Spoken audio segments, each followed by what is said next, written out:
네, 김정은 북한 국무위원장의 중국 방문 일정이 사흘째로 접어든 가운데 앞서 보도해드린 대로 중국 외교부가 시진핑 국가주석과 김정은 북한 국무위원장이 심도 있는 회담을 가질 것이라고 밝혔습니다. 네, 베이징 연결해서 자세히 들어보겠습니다. 배삼진 특파원.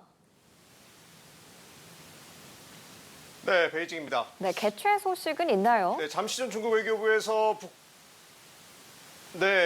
중국 외교부에서 북중 정상이 심도 있는 회담을 가질 예정이라고 밝혔습니다.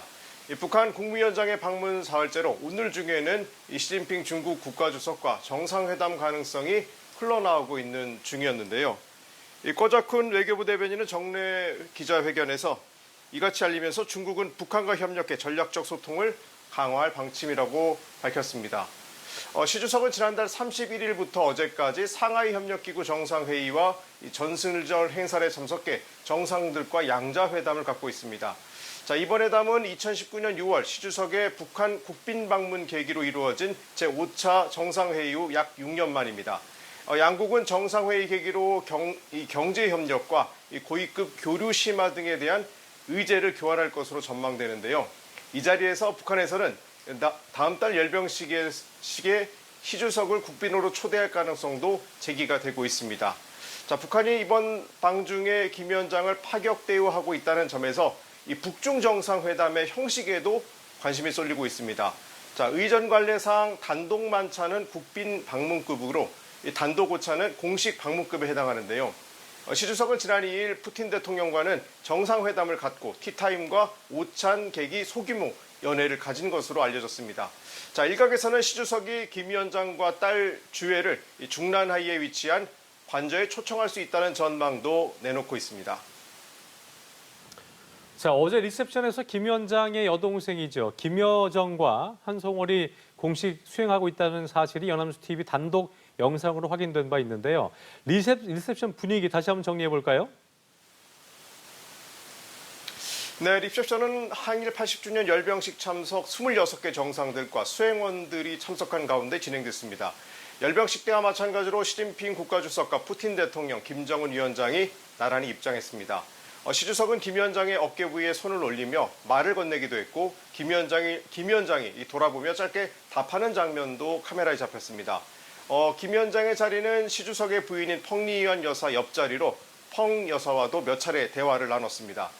리셉션장에는 김 위원장의 여동생인 김여정 노동당 부부장이 참석한 것도 확인됐습니다.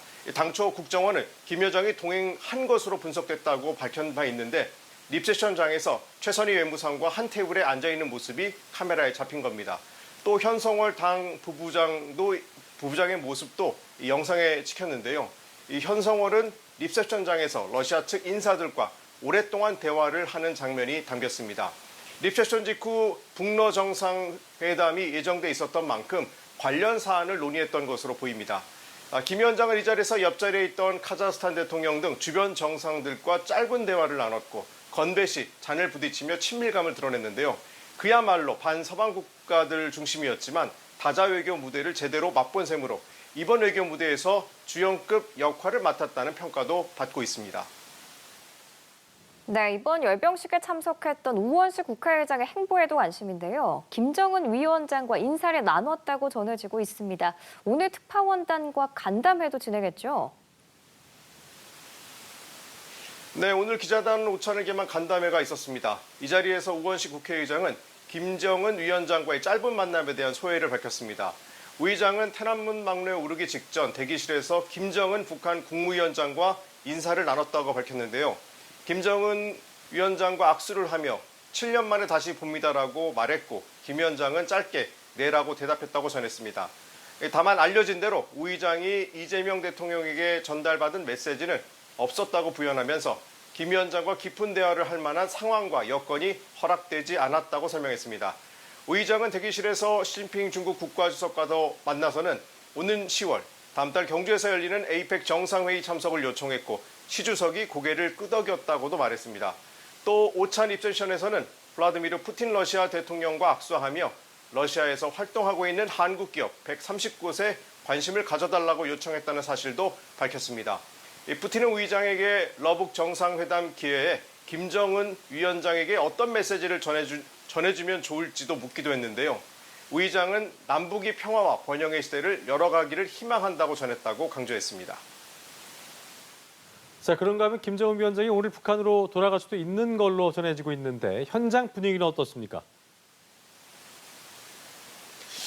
네, 김 위원장이 언제 북한으로 돌아갈지 여부는 아직 알려지지 않았습니다. 다만 북중 우이교 앞 중랜 호텔의 외국인 투숙객 예약 금지 기간이 당장 내일로 종료됩니다.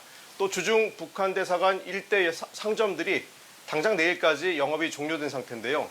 이에 따라 김 위원장이 늦어도 오늘 밤에는 북한으로 향할 수 있다는 전망이 나오고 있는 겁니다. 아직까지 북중 정상회담이나 단독 오찬을 가졌다는 소식이 없는 만큼 만찬이 있을지 여부에 관심이 쏠리고 있는데요. 이번에 경제 관료들을 대거 동원했다는 점에서 이 경제나 산업 현장을 둘러볼 수 있다는 그 소식도 전해지는 만큼 복귀는 더 늦어질 수 있다는 반응도 있습니다. 김 위원장은 2018년과 2019년 방중 때도 베이징 경제기술개발구와 교통지휘센터 등 중국의 기술 발전 상황을 엿볼 수 있는 시설을 둘러본 적이 있습니다. 자, 이럴 경우 오늘이 아닌 내일까지 중국에 더 머물 수 있다는 전망도 나오고 있는데요. 지금까지 베이징에서 전해드렸습니다.